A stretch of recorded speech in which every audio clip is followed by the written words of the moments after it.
Eu só me organizar aqui. É que começamos a gravar, só isso. Ok. Deixa eu só me organizar aqui, porque eu estava, crente que estava no horário mais adiantado, mas eu vi que não estou, né? Entrei e já estava. Não, a gente já estava começando. A gente normalmente abre a sala meia hora antes para pontualmente às 16 a gente começa. 5 minutos antes a gente já põe uma Não, foi confusão minha da agenda. Mas vamos lá, então. Deixa eu botar essa tela aqui na frente, que eu Não, fico mas olhando fica para frente. tranquilo, que ainda está dentro do horário. Bom, então, vamos lá. Nessa época de pandemia, vocês me deram uma tarefa e tanto, né? Porque falar de paz numa época de pandemia é sempre difícil. E é uma época que traz a tribulação, todo mundo fica sempre nervoso. Cada vez que a gente acha que vão terminar as coisas, a gente vê que vai recomeçar de novo. Então, tem toda uma tribulação que é natural que todos estejam sentindo, assim, mais ainda na situação de psicólogo, a gente vê isso acontecendo no consultório, muita gente procurando por depressão, muita gente procurando com tentativa de suicídio, coisas desse tipo, porque realmente é uma época que instaurou uma tribulação grande na gente e que veio justamente para checar a nossa fé, né? Que, afinal de contas, eu sempre brinco com isso, as pessoas sempre acham que ter fé é saber o que vai vir. E eu sempre brinco dizendo que não, que ter fé é ir adiante mesmo sem saber o que vai vir, né? Porque é isso. Jesus está no leme, Deus está no controle total, foi ele que fez as leis, então a gente está vivendo aquilo que é necessário, então a gente precisa encontrar esse lugar interno onde a gente se acalme. Mas vamos falar um pouco disso, né? Que, afinal de contas, nessa infância que a gente vive, nesse início, né, de desenvolvimento que a gente vive, a gente muitas vezes constrói conceitos bem estranhos, né? Então, vamos falar um pouco disso. E paz é um desses conceitos que eu sempre brinco, porque ele pode ser lido de duas formas. Numa das formas, eu costumo chamar ele de um conceito negativo, não no sentido de julgamento de valor ou de coisa assim. O conceito negativo no sentido que ele é construído pela ausência de outro, né? Então, se a gente vai procurar desde a origem da palavra, ela tem a ver com não haver perturbação, não haver guerra, não haver conflito. O tempo todo ela é definida pela ausência de alguma coisa. E como a gente sabe, quem gosta de ciência vai conseguir entender o que eu estou dizendo, a gente não consegue nunca provar algo que não exista. A gente só consegue provar algo que exista. Então, todos os conceitos que a gente constrói negativos são sempre confusos. A gente encontra os mais diversos entendimentos a respeito deles, porque eles são construídos não pelo que são, mas sim pelos que eles não deveriam ser. Eles estão construídos pelo oposto, pelo negativo, nesse sentido que eu estou falando. E assim, quando a gente pensa num plano pessoal, especialmente, aí é mais confuso ainda, né? Porque o que é estar em paz quando a gente fala pessoalmente? A gente encontra muitas vezes uma definição dizendo que estar em paz significa ter um estado de espírito isento de ira, de desconfiança, né? De todos os sentimentos negativos. Bom, aí o psicólogo já pula, né? Sentimento negativo. O que é um sentimento negativo? Né? Porque a gente tem muito essa confusão. Existem vários sentimentos que são desconfortáveis, propositalmente desconfortável. Se eu piso em alguma coisa que fere o meu corpo, eu tenho que sentir um desconforto para que eu tome alguma providência para resolver aquilo. Se aquilo fosse confortável, eu simplesmente ficaria aí. Existem casos em literatura de pessoas que não sentiam dor. E elas simplesmente, muitas vezes, se feriam porque, num exemplo clássico, a pessoa foi andar no deck do navio que estava queimando os pés dela, ela só foi se dar conta disso quando sentiu o cheiro da carne queimando. Então, vocês imaginem como é não sentir dor. A dor é um alerta para nós, tanto a dor física quanto a dor moral. A dor chama a atenção da nossa consciência para que nós tomemos alguma atitude. Então, ela é um mecanismo necessário à evolução, porque se deixar, a gente não faz nada, a gente vai deixando as coisas simplesmente paradas, deixando por lá. Então, existem, sim, sentimentos desagradáveis. Esse talvez seja um dos uma das primeiras referências que tem para construir a ideia do que é uma emoção.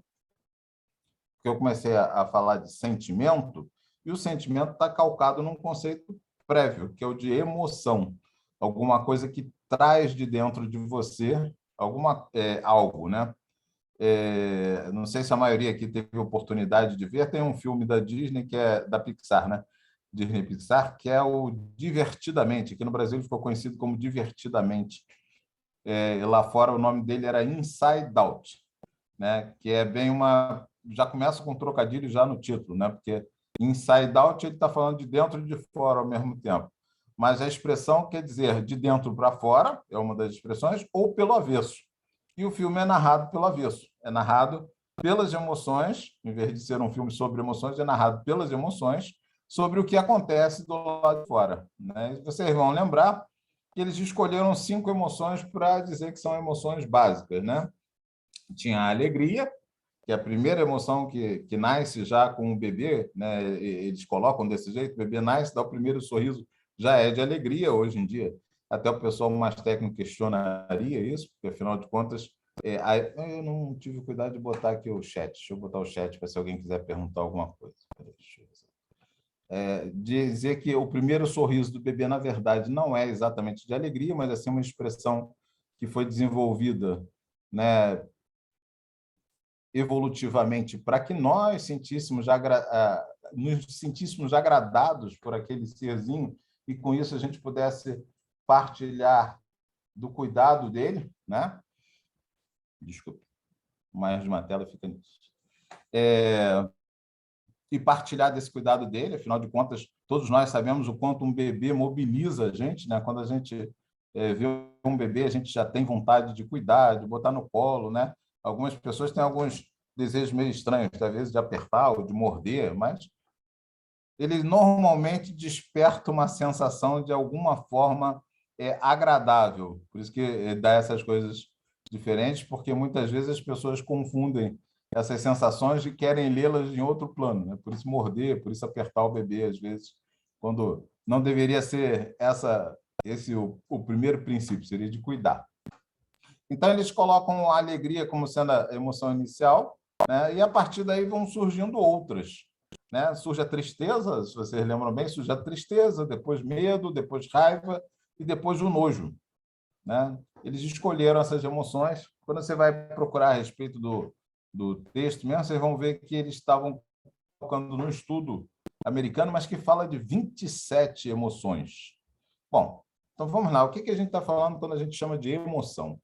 Emoção é um estado fisiológico, né, que já deixa a gente meio assim, meio complicado. Mas a emoção não é do espírito? Não. A emoção, essa primeira disparo que dá, é um estado fisiológico em que a natureza coloca essa máquina biológica que a gente habita para reagir a uma situação que foi apresentada, né? Então, quando eu sinto que há necessidade de agir em alguma coisa, meu corpo toma todos os preparativos para a ação. Então, ele reduz a circulação periférica. Então, com isso, a gente fica pálido, a gente fica frio normalmente, que a pele fica fria. Ele para a digestão, por isso muita gente tem dor de barriga quando está nervoso. Ele faz tudo isso para que o sangue possa fluir para o cérebro e para os músculos esqueléticos, que são aqueles necessários para eu lutar ou fugir. Essa sensação de prontidão é dada por uma área específica do cérebro, que tem a forma de uma amêndoa, e por isso se chama amígdala, né? Até eu sempre brinco com isso, que uma vez num seminário, uma colega levantou, uma colega de onde eu fiz, ela perguntou: a amígdala da garganta? Eu tirei as minhas, eu vou ter problema com emoções? Não, a amígdala é no cérebro, é uma área específica no cérebro. Inclusive, a da garganta trocou de nome, virou tonsila. Então, quando a gente chegar dizendo que teve uma amidalite no médico, o médico vai dizer que é uma tonsilite agora. De vez em quando os médicos gostam de mudar os nomes dessas coisas assim, né? E é a primeira coisa que se usa para pensar na emoção. A primeira coisa que vem é se isso que está acontecendo, e eu estou falando isso de propósito porque eu ainda não tomei consciência do que é, se isso me necessita de um estado de prontidão corporal ou, ao contrário, necessita de um estado de relaxamento. A gente tem no sistema nervoso central, duas vias paralelas, que são o sistema nervoso simpático e o parasimpático, que literalmente ativam os diversos órgãos do corpo para a ação, que é o simpático, e para o relaxamento, que é o parasimpático. Então, a gente tem circuitos, a gente já tem preparações dentro desse corpo físico que faz a gente estar pronto para agir ou estar relaxado. Se a gente, quando a gente vai estudar essas coisas, você se dá conta que, por exemplo, boa parte das pessoas que têm transtorno obsessivo compulsivo tem a sua amígdala hiperexcitada sempre. Então, ela não sabe nem pelo quê, mas ela sabe que está na hora de fazer alguma coisa. E aí, essa sensação de que está na hora de fazer alguma coisa cola onde quer que seja. Pode ser em voltar para ver se a porta está fechada, verificar se fechou o gás, lavar a mão, e todas as coisas que a gente conhece do transtorno obsessivo compulsivo, que faz com que as pessoas fiquem repetindo alguma coisa, porque enquanto ela não encontrar uma outra ideia que possa justificar essa sensação de prontidão, ela vai continuar agindo, e ela continua nesse modo. Outra coisa que existe na emoção é justamente aquilo que eu comecei falando, que não tem sentimento negativo, mas tem sentimento agradável ou desagradável. Existe um circuito de prazer que diz se aquela coisa é boa ou não. Só nisso a gente já criou 4 grandes emoções, né? Se a coisa é boa e eu estou em prontidão, tenho que agir, eu estou falando de alegria. Se a coisa é boa, mas eu não estou em estado de prontidão, eu estou falando de afeto, que é aquele recolhimento que a gente sente quando está recebendo carinho e tal, a gente quer ficar quietinho, mas está bom a beça. Se a coisa está ruim e eu sinto o estado de prontidão, eu estou falando de raiva, eu tendo a pular para cima do obstáculo que eu estou na minha frente. E se a coisa é ruim e eu estou me sentindo sem ser o momento de agir, eu estou normalmente falando de medo. São 4 grandes emoções. Não são só essas. Como eu falei, o Inside Out escolhe falar de 5, né? Não acaba aí. A gente tem, por exemplo, outro que gerou uma boa série, que é aquela Lie to Me, que é baseado num personagem real, que é o Paul Ekman. Ele falava de 7 emoções principais, aí já incluía nojo, que tem lá no outro também, raiva, medo, tristeza, alegria, surpresa e desprezo, como emoções básicas, mas o que ele chamava de emoções principais, ele associava uma resposta motora no rosto. Depois ele ainda incluiu mais algumas, né? Chegou a 10 emoções básicas. Outros estudos vão falar de 6. Então, o que a gente vê em vários momentos é que eu tenho o seguinte: eu tenho emoções que são especialmente ancoradas em eventos, né, que são as emoções que a gente chama de adaptativas. Então, medo, raiva, tristeza estão ancoradas normalmente em eventos, eu respondo a eventos com relação a isso, e à medida que os eventos desaparecem, elas simplesmente decaem. E tem outras emoções que não, que são geradas mais por um estado interno de pensamento. Surpresa, felicidade, o próprio nojo, aversão, ele é gerado mais internamente. Essas emoções não ficam só nisso, porque à medida que eu tomo consciência delas, eu vou desdobrá-las em vários sentimentos. Aí cresce ao extremo. A gente não vai conseguir fechar um número de emoções, porque é a mesma coisa que eu dissesse que eu vou dizer quantas canções eu posso compor com as 7 notas básicas, né? São milhares, né? Não vou colocar fim nunca nessa lista, porque essa lista é praticamente infinita, depende da criatividade de quem faça. Eu vou construir com essas emoções básicas e com as minhas memórias as coisas que eu vou sentindo à medida que eu vou vivendo, né? Ainda pegando um pouquinho da cola do filme, tem algumas coisas que ele traz que são muito interessantes a gente pensar, né? Primeiro é que todas as emoções são importantes. Vocês lembram bem do filme? A crise é gerada porque a alegria entende que a tristeza não tem lugar na vida daquela adolescente. E, obviamente, sem tristeza as coisas se complicam e termina gerando um estado até de depressão nela. Outra coisa é que, assim, o que a gente sente, os valores, a visão de mundo e, consequentemente, a reação a eles vai mudando à medida que a gente vai ganhando cada vez mais experiência. E entendo que eu estou frisando a experiência fisiológica como importante, porque é ela que forma hábitos no nosso cérebro. Perceba que a gente não nasce pronto. As experiências que nós temos formam tendências à repetição dentro de nós. Somos seres de hábitos, sim.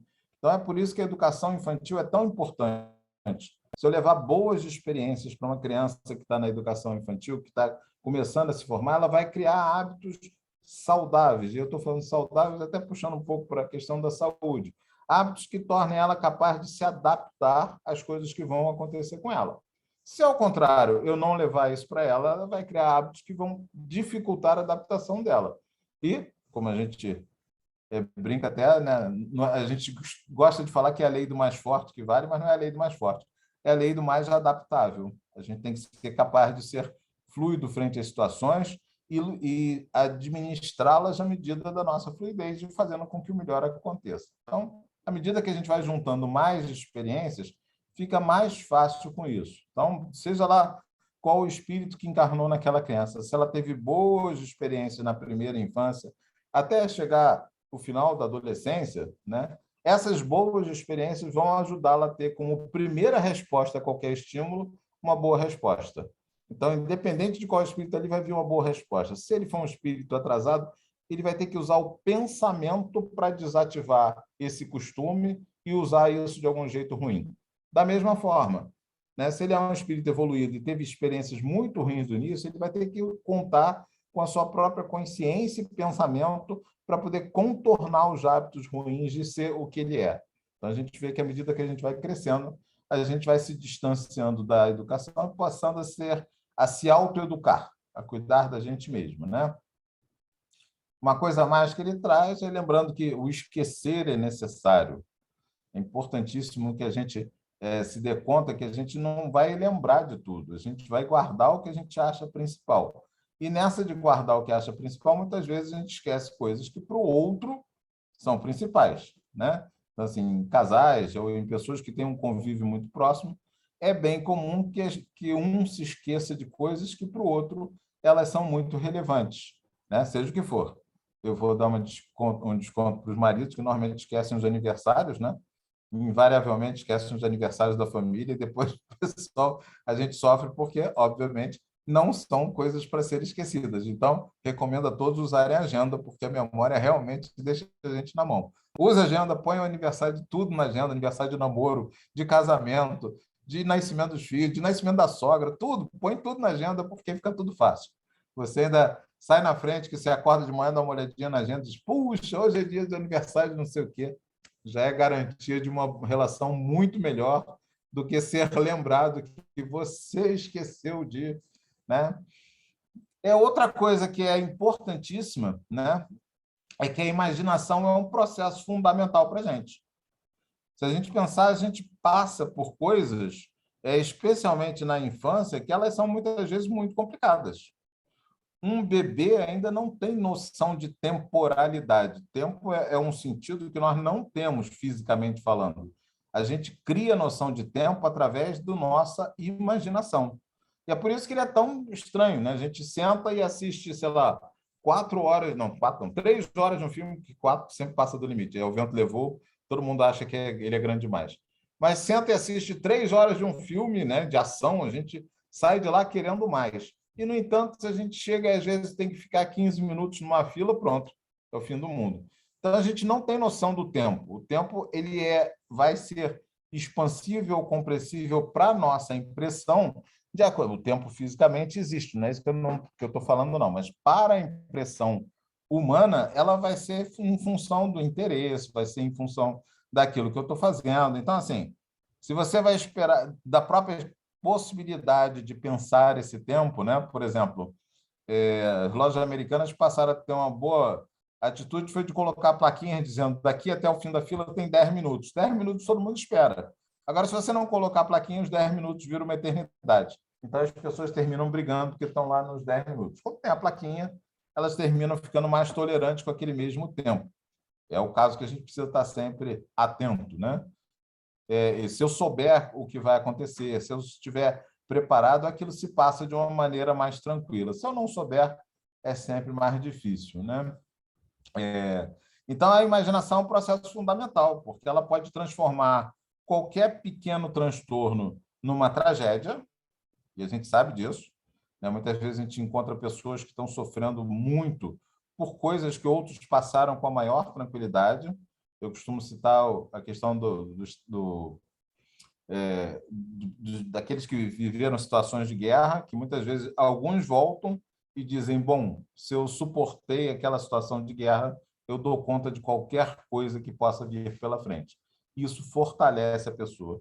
Enquanto que outros voltam numa situação que não podem nem escutar um barulho mais alto, que ficam desesperados. Então, assim, é a nossa imaginação que vai dar completude à experiência, não é algo que é solto. Não sair do tema, não. Isso é importante porque, lembra, eu comecei a falar exatamente que a paz é um conceito negativo. Eu estou em paz ou não estou em paz? Isso é fruto de como eu imagino aquela situação. Não é? A gente tem na própria mensagem evangélica as duas situações. Em um momento, Jesus vira textualmente e vem dizer: eu não vim trazer a paz, eu vim trazer a espada. O que eu trouxe vai colocar irmão contra irmão, pai contra filho. Ele diz textualmente desse jeito: eu não vim trazer a paz. Quando a gente pensa nisso, a gente fica, né, assim, puxa, como é que Jesus, que era uma pessoa que justamente lutava o tempo todo para ter essa posição pacífica, tranquila, né, não agressiva, né, não violenta, como é que ele vem dizer exatamente que não, ele não veio trazer a paz? Porque essa paz é fruto de como eu encaro as coisas. Então, assim, se eu passar a achar que qualquer coisa que me contrarie me roubou a paz, eu não vou ter paz em situação nenhuma. E a gente vê isso ocorrer, às vezes, até dentro do próprio centro espírita, né? A gente, às vezes, está num centro espírita, todo mundo cooperando, todo mundo ajudando, e tem gente reclamando. Não, porque, pô, fulano fez isso, Beltrano fez aquilo. Fez sim. E com certeza a gente também fez alguma coisa errada, e com certeza o outro fez outra coisa errada, e assim sucessivamente, né? Somos seres humanos e seres humanos falíveis, senão a gente não estaria nesse planeta. Se não fôssemos falíveis, a gente estaria em outro local completamente diferente. E, ao mesmo tempo, a gente vai normalmente procurar um centro espírita porque ali é mais fácil ser entendido. Eu também repito muito esse exemplo, assim, você chega e diz, olha, desencarnou a minha mãe. E ninguém vai dizer, fez o quê? Ninguém vai questionar. Os conceitos são similares, todo mundo vai entender o que você disse. Então, vai ficar mais fácil ser acolhido ali, né? Porque se eu falo de que desencarnou a minha mãe no meu trabalho, as pessoas vão querer saber por que eu estou falando de desencarnar, por que eu não disse que ela morreu, porque e eu perco o acolhimento que era necessário ali. Então, a gente vai procurar, muitas vezes, entre os iguais, o acolhimento àquilo que eu preciso. Se eu não dou acolhimento àquele que é diferente, ele vai procurar se juntar ao igual por qualquer tipo, por qualquer coisa que seja. Né? A gente vê bem isso porque todos nós passamos por esse período. Né? Não tem ninguém mais da mocidade, então a gente pode falar. A adolescência é tipicamente esse momento, onde eu olho para o que meus pais foram e digo, eu não quero ser isso. Eu quero ser diferente, porque é outro tempo, que são outros valores que estão em vigor, porque não é mais isso. E com isso eu pego e começo um combate à família de origem. E o pior, porque o adolescente está num processo de formação, não se engane. O cérebro da gente só vai maturar entre os 21 e 28 anos. Até lá a gente ainda está meio criancinha, né? E quando a gente olha o adolescente, você entende, entendi, é por isso que ele é assim. Né? A gente ainda é muito criancinha muitas vezes. Alguns não conseguem juntar experiências que consigam ratificar o seu autossuporte, continuam buscando essa coisa como um adolescente no lado de fora. Então, preciso ser apreciado pelo outro, preciso ser considerado inteligente, bonito, preciso ser... E vai assim na vida, muitas vezes, que é um sinal de que eu não consegui desenvolver um autossuporte. Não que eu não tenha maturidade, até brinco que maturidade ninguém tem. Mesma coisa com a questão da evolução, né? Se a gente já tivesse maturidade, estava na hora simplesmente de ir embora para o próximo planeta e não ficar nesse planeta de provas e expiações. Então, o adolescente é roubado justamente disso, porque ele olha e sente que não quer aquilo. E começa um combate. Que muitas vezes, quando a gente não quer alguma coisa, a gente estabelece um combate com aquilo. Né? E não é o bom combate que o Paulo fala. E não está muito menos armado com a armadura e as armas né, que Paulo vai citar de fé, né, de caridade, tudo isso. Nada disso. A gente muitas vezes vai lutar um combate que é tremendamente agressivo com o outro, num sentido de tentar simplesmente destruir os conceitos daquela pessoa, fazer com que ela desapareça, né? Com que aqueles conceitos não estejam mais presentes na minha vida. E isso também nunca vai ser possível, porque, afinal de contas, a diferença é justamente o que nos traz esse planeta. A gente vem sem poder ser capaz de ver a psicosfera do outro, a gente vem sem poder ser capaz de ouvir o pensamento do outro, a gente vem com essa distância que a carne estabelece para que aprendamos a lidar com aquilo que não me é conhecido, com o diferente. Então, eu vou precisar lidar com todo diferente e da melhor maneira que tem, né? Porque, afinal de contas, se a gente pensar no diferente, imagine o que Jesus já achou, né? Quando chegou aqui no planeta, né? Afinal de contas, ele vinha acompanhando a formação da humanidade desde o início do planeta Terra. Ele, com certeza, achou que não ia dar no que a gente transformou, e transformou os conceitos de diversos avatares. Jesus, se a gente pensar bem, ele veio costurar conceitos que tinham sido trazidos para nós e que nós rejeitamos todos. Simplesmente que nós não consideramos como aceitável. O conceito de paz, ou seja, de não violência, de não tentar destruir o outro que é diferente. Não aceitamos os conceitos de irmandade, né? Todos nós somos filhos de Deus, todos nós somos feitos da mesma coisa. Não somos diferentes, somos iguais a qualquer outro. Não fomos aceitando nada disso que já estava lá no islamismo, já estava no hinduísmo, já estava em várias outras religiões, e, no entanto, em nenhuma delas isso se tornou pródigo, isso floresceu do jeito que era para ser. Perceba que até mesmo com o próprio conhecimento do Cristo, né, também nós distorcemos muito. Se a gente pegar a Igreja Católica, né, ela fez bem diferente daquilo que Jesus falava. Quando ele diz que todos somos iguais, não é isso que a gente vê numa igreja que é hierarquizada, numa igreja que tem chefe, que tem tudo isso. Se a gente pensar direitinho, até mesmo na doutrina espírita, a gente fica tentando fazer a mesma coisa, criar ídolos de chefes, quando, na verdade, a gente não deveria estar buscando isso, devia estar buscando a reforma interior. O que é a reforma interior? Eu descobri que eu, assim como eu sou, já nesse momento, eu consigo viver no mundo sem precisar construir lutas em torno de mim. Eu tenho o direito de estar no mundo como todo outro, assim como qualquer outro também tem o direito de estar ali.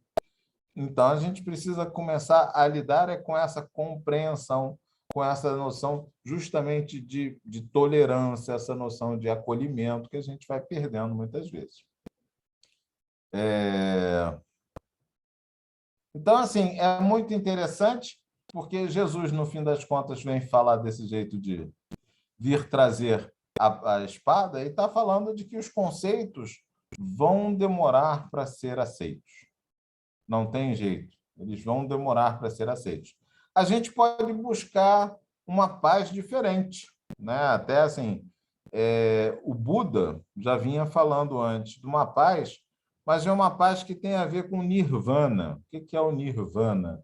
Isso é bem interessante para a gente pensar, porque muitas vezes a gente vê os conceitos do budismo, do hinduísmo serem apropriados pela doutrina de um jeito meio diferente. Ah, não, todos temos um karma. Não, o conceito de karma para os hindus não tem nada a ver com causa e efeito que a gente fala, né? Tem a ver com uma trajetória muito mais pessoal. E, do mesmo jeito, tem a ver com uma questão de não ser possível modificar aquilo que eu sofro, que eu vivo. E não é isso que a doutrina traz, muito pelo contrário. Quando ela fala de causa e efeito, ela está falando que, a todo momento, você é o autor do seu futuro. A todo momento, você está construindo a sua vida futura. E a vida futura não é lá, é agora, no segundo seguinte. Dependendo de como eu use as coisas que eu sei que eu sou nesse instante, o segundo seguinte vai ser diferente. E se eu conseguir ir construindo isso de um jeito que me leve cada vez mais a uma situação de não precisar lutar com ninguém, eu estou andando em direção a uma paz. Não uma paz passiva, mas uma paz atuante, né? Porque se a gente for olhar lá no caminho do budismo que ele vai falar sobre a paz interior, e é legal a gente estudar, né? Todo conhecimento, né, ele é sempre ele gera muita coisa, ele germina dentro de nós. O que a gente precisa ter sempre o cuidado é de comparar com aquilo que a gente já aceita. E eu estou copiando Kardec de novo, né? Ele diz que você pode, né, olhar a qualquer coisa, mas você tem que estar sempre comparando com aquilo que você já conhece e verificar se aquilo se encaixa no conjunto de conceitos. Então, vamos lá. Quando a gente fala do caminho da paz do budismo, né, ele vai falar que uma da primeira chave que é necessária é o silêncio, né? Que é bem interessante a gente pensar no silêncio, porque o silêncio que o budismo vai trazer vai estar falando especialmente na meditação. E isso é bom para todos nós, porque meditação é bem longe do silêncio, apesar das pessoas juntarem isso. A meditação exige um silêncio exterior. A meditação exige que a gente pare de prestar atenção na correria do dia a dia, no excesso de estímulos e olhe para dentro de si. E olhe para dentro de si não é olhar imaginando, não é colocando imagens nisso, é simplesmente percebendo o estado que você tem interno, percebendo o que lhe deixa agitado, percebendo o que lhe deixa mais tranquilo, percebendo o que lhe faz melhor, percebendo o que lhe faz pior, e melhor e pior, aí com a referência sua mesmo. Então, assim, a meditação, vou brincar assim, talvez seja tudo menos o silêncio, no sentido como a gente pensa o silêncio físico, a ausência de som. Porque a meditação vai ser aquele silêncio necessário para que você possa se ouvir, para que você possa sentir aquilo que está acontecendo dentro de você. E em cima dessa sensação que está acontecendo dentro de você, é que você vai perceber o que é bom ou não para você, o que ele está lhe colocando cada vez mais na direção do seu projeto pessoal ou lhe afastando cada vez mais desse projeto pessoal. E isso, sim, é o silêncio, como a gente deve entender no budismo. Não o silêncio simplesmente de calar e ficar, né, sem nenhum sinal. É o silêncio que tem a ver com manter a calma, com não se deixar entrar em tribulação por conta do que está acontecendo. A segunda chave que eles vão colocar é a respeito da verdade, né? E isso, sim, também, vamos de novo para a mesma coisa. A gente é capaz de distorcer qualquer conceito. A linguagem humana é muito fraca, né? Então, tem muita gente que vira para você e diz assim, eu vou lhe dizer uma verdade. E não vai dizer uma verdade, vai lhe agredir, né? Quando alguém vira e diz que vai lhe dizer uma verdade, normalmente ela está preparando o caminho para alguma coisa que é agressivo, né? Porque se você pode pensar no conceito de verdade, é só no conceito de verdade interna, porque nós acreditamos no progresso, que a lei de progresso age incessantemente, independente do estado evolutivo que a gente tem. Isso é muito engraçado porque é difícil para a gente pensar, né? Muitas vezes a gente vê as pessoas dizendo, não, eu vou chegar à perfeição e encara a perfeição como se fosse o céu dos católicos, eu vou chegar no momento que eu não vou precisar de fazer mais de nada. E muito pelo contrário, né? Quando a gente olha para Jesus, que era perfeito, e teve que encarnar na Terra para poder dar uma, eu sempre brinco, uma canja para a gente, e dizer, gente, vocês estão errando o caminho, não tem que decorar livro nenhum, tem que fazer caridade, não tem que ficar brigando com o outro porque ele não aceita o que você diz, tem que considerar qualquer um como irmão, mesmo que seja aquele cara da Samaria que não quer nem cumprir o sabá com você, tanto faz se ele faz sabá ou não. O que precisa é ser caridoso com ele. O que precisa é encontrar o ser humano que está ali atrás do diferente, qualquer que seja o diferente. Então, que verdade é essa, no fim das contas? É o que eu sei, é o que eu digo, né? Eu vou discutir com outro porque ele acredita em reencarnação ou não, eu vou discutir com outro porque ele acredita num céu e no inferno ou não.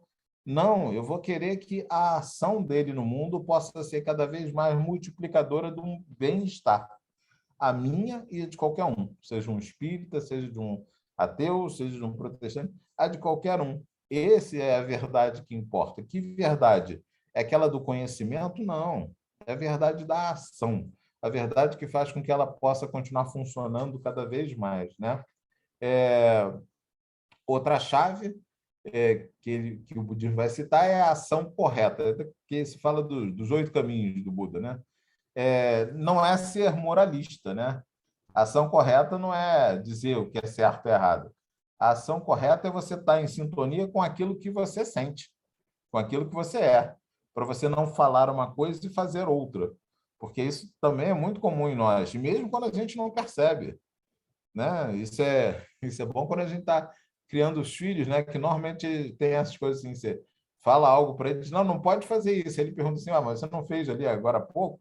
É, porque literalmente isso. Várias vezes a gente está usando um conceito de bom quando eu estou falando e outro conceito de bom quando eu estou fazendo. A minha ação e o meu discurso estão muitas vezes desconectados, distantes, né? Completamente diferentes um do outro. E é necessário que eu junte os dois, porque quando eu junto os dois, aí eu começo a enxergar mais aquilo que eu preciso mudar. Quando eu fico só no discurso, eu sou capaz de dizer discursos lindos e não sou capaz de mudança, né? Quando eu fico só na ação, eu vou, sim, cooperar com muita gente, mas provavelmente vou terminar sendo cooptado por alguma coisa sem nem perceber que estou fazendo. Então, você vai encontrar gente com muito boa intenção e que, no entanto, está agindo em direção ao mal, né? Isso é difícil a gente se dar conta, mas é exatamente isso.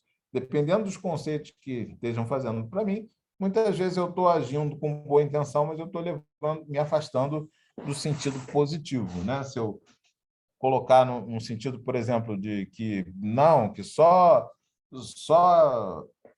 quem é de tal credo, só quem é de tal religião é que vai ser salvo, só eles que merecem o céu, eu estou fazendo exatamente isso.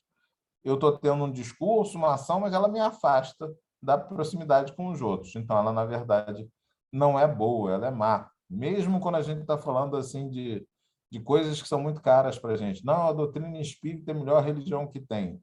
É, para mim, né? Talvez para o outro não seja. E eu preciso brigar com isso por ele? Não, ele deve procurar a religião que seja melhor para ele. Porque no mundo dos espíritos, independente da religião, todos seremos espíritos. Eu sempre narro um evento interessante que teve num encontro há muitos anos, né, muitas décadas, né? Encontro de jovens que teve em Campo Grande, em que lá pelo meio do encontro começou o pessoal das oficinas de música a compor hinos que tinham claramente um jeito, né, protestante, um jeito neopentecostal.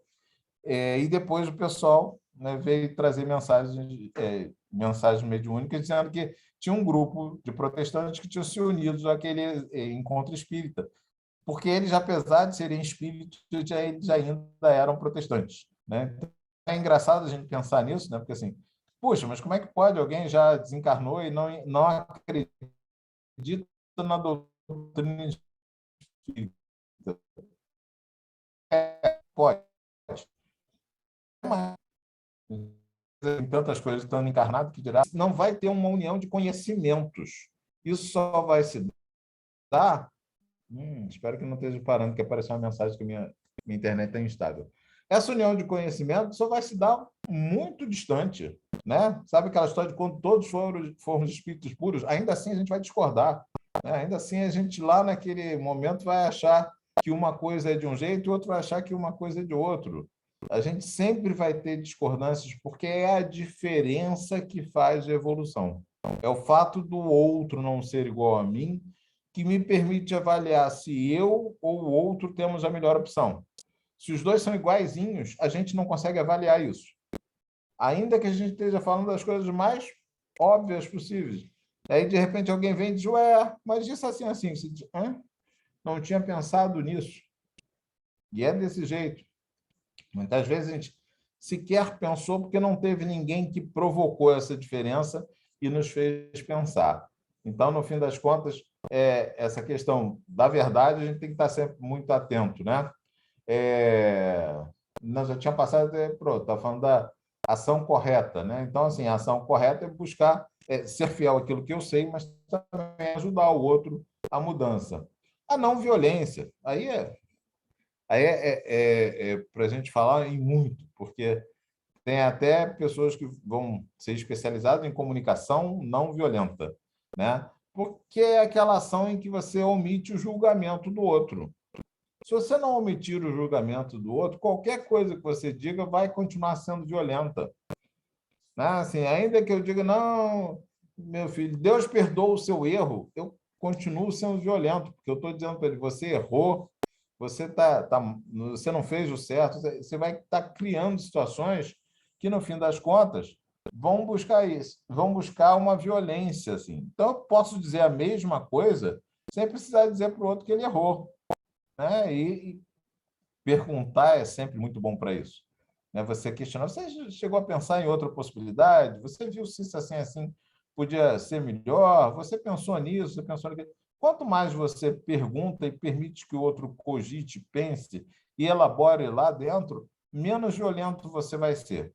Quanto mais você pegue e dê um conceito pronto, elaborado e fechado para alguém, mais violento você está sendo, porque você está exigindo a ele que simplesmente que ele vá demolir o que ele sabe e entre em contato com outra coisa. E nem sempre ele está capacitado para isso, nem sempre ele tem condição disso, porque aquilo que ele construiu está vinculado a várias coisas que são muito importantes para ele, até mesmo a afetos muito importantes, né? O amor consciente, no fim das contas, né?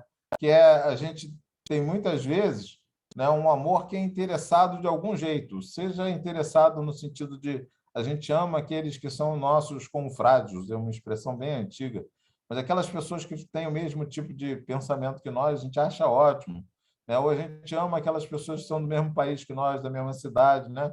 Todo mundo diz, não, que isso, eu não. Mas se alguém te fala de, sei lá, a gente está em algum canto e alguém fala, ah, não, que os cariocas não sei o quê. A gente, não, peraí, não vai falar assim de carioca, não. Porque se você falar assim de carioca, eu vou falar assim de paulista. Pronto, acabou o amor consciente, né?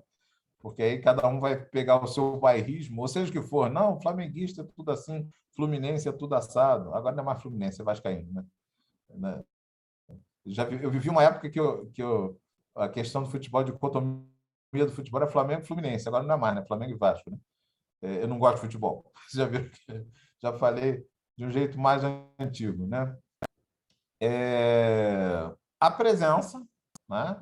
Que é justamente a necessidade da gente estar. E isso é um conceito que é muito importante, da gente estar no aqui e agora.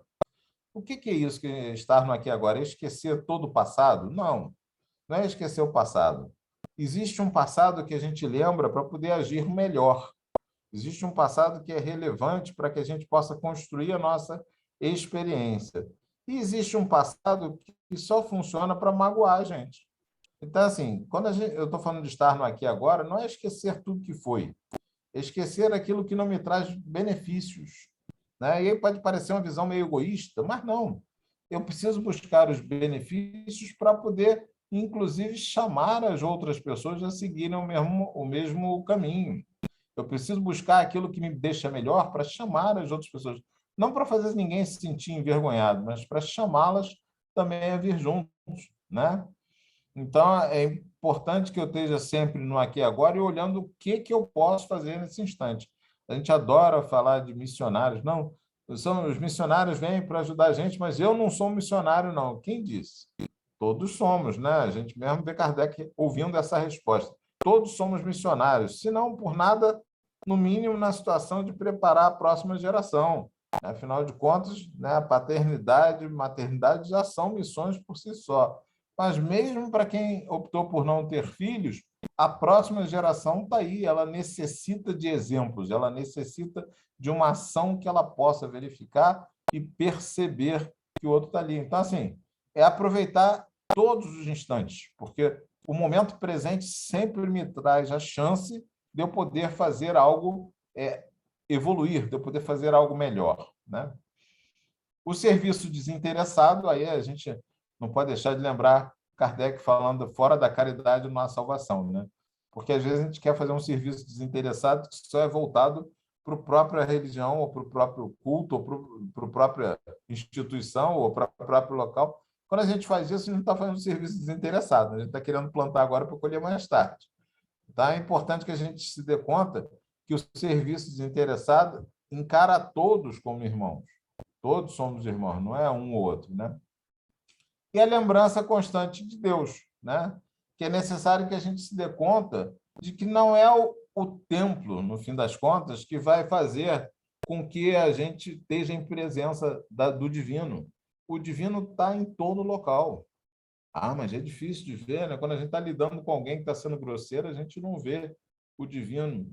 A gente vê o divino quando a gente olha para um animal que muitas vezes é violento, não é? Porque ele não é violento por ser violento, ele é violento porque a natureza dele ainda não permitiu uma outra ação diferente.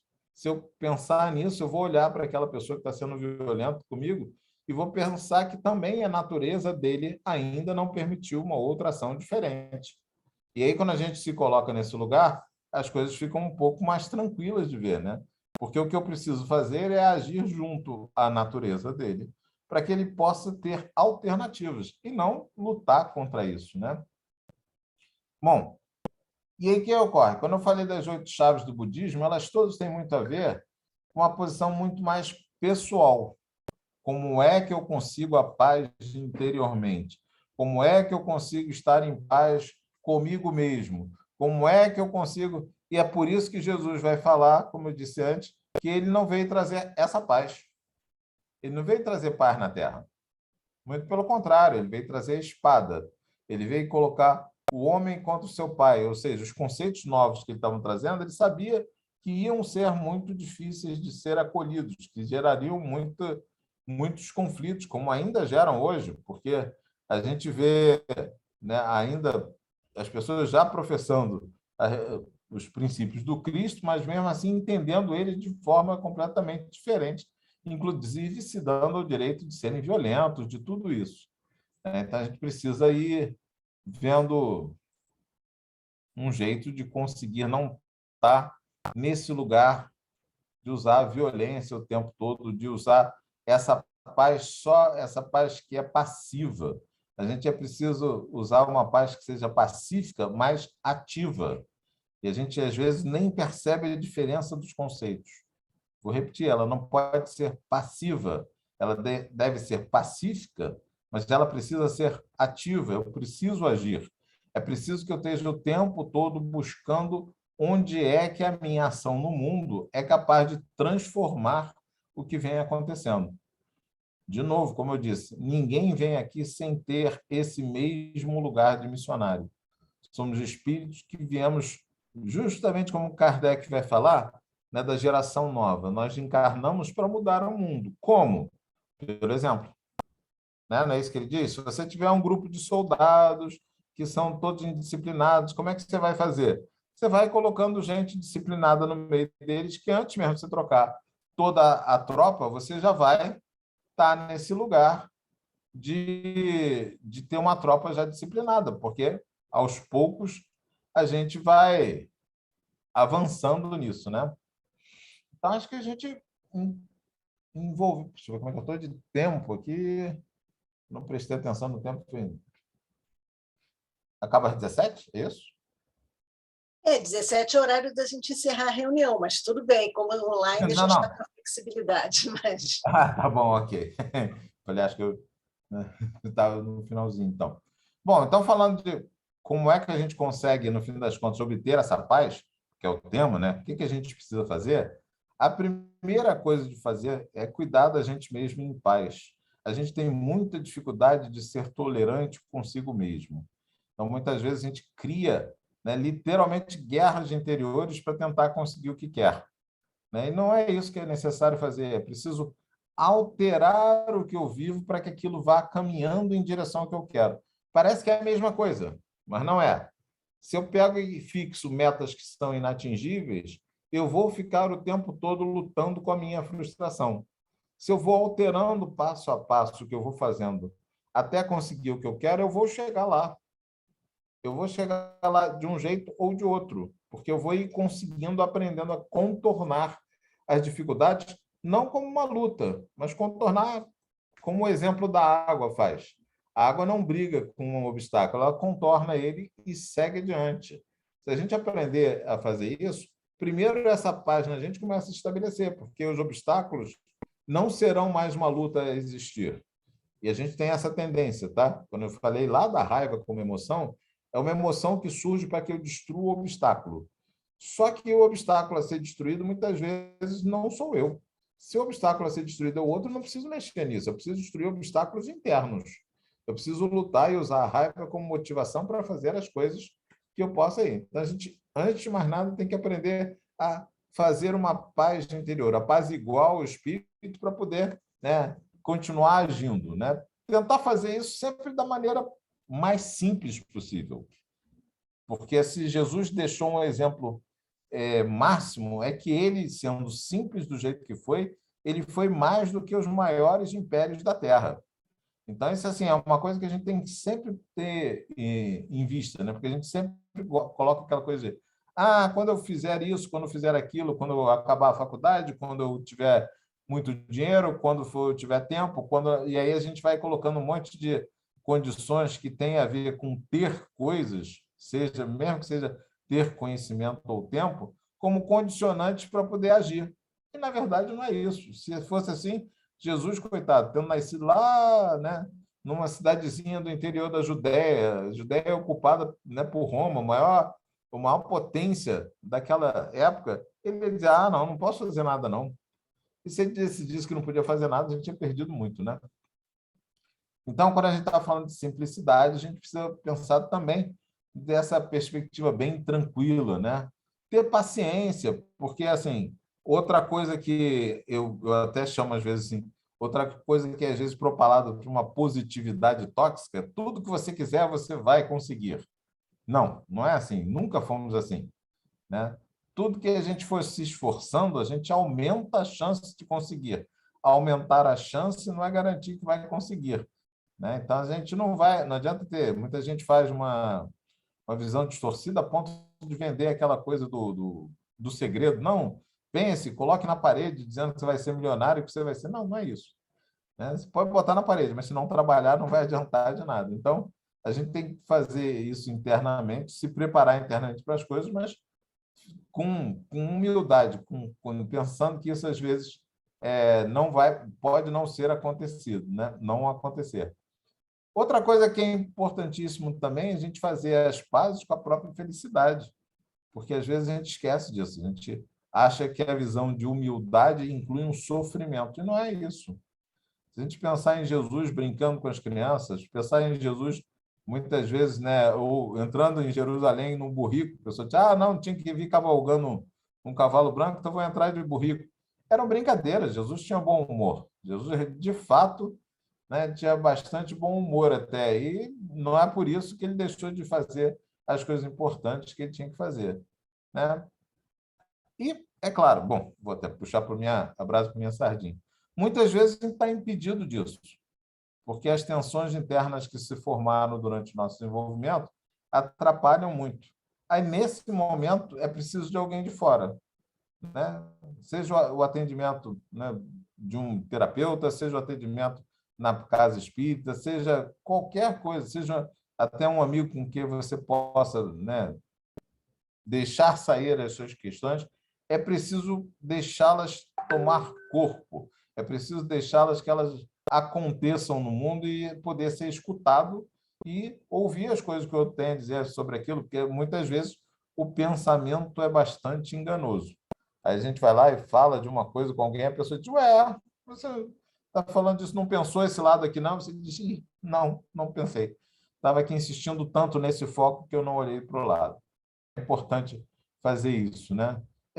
Ser grato por tudo aquilo que a gente recebe, mas não exigir gratidão de ninguém, né? Porque muitas vezes a gente faz pensando em gratidão, e aí o próprio Kardec já diz que quem faz qualquer coisa esperando um agradecimento já teve a sua própria recompensa, né? E está no mundo.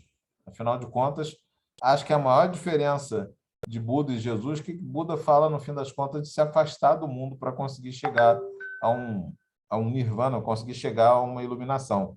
E já Jesus já fala do oposto, né? Faça caridade, esteja com o outro, vá estar presente, né? Esteja com aqueles que você acredita que não estejam nem no caminho certo, porque nunca fez diferença nenhuma, porque, afinal de contas, o seu caminho é seu e não do outro. Então, assim, você vai ser mais útil estando disponível para o outro, para que o outro possa enxergar você, do que se escondendo para guardar os tesouros enterrados dentro da gente. A gente possa ter coragem, porque botar os tesouros à mostra é sempre difícil, né? Jesus esteja conosco e nos auxilie nesse processo de obter uma paz interna. Nossa, foi ótimo, Pierre. Muito obrigada.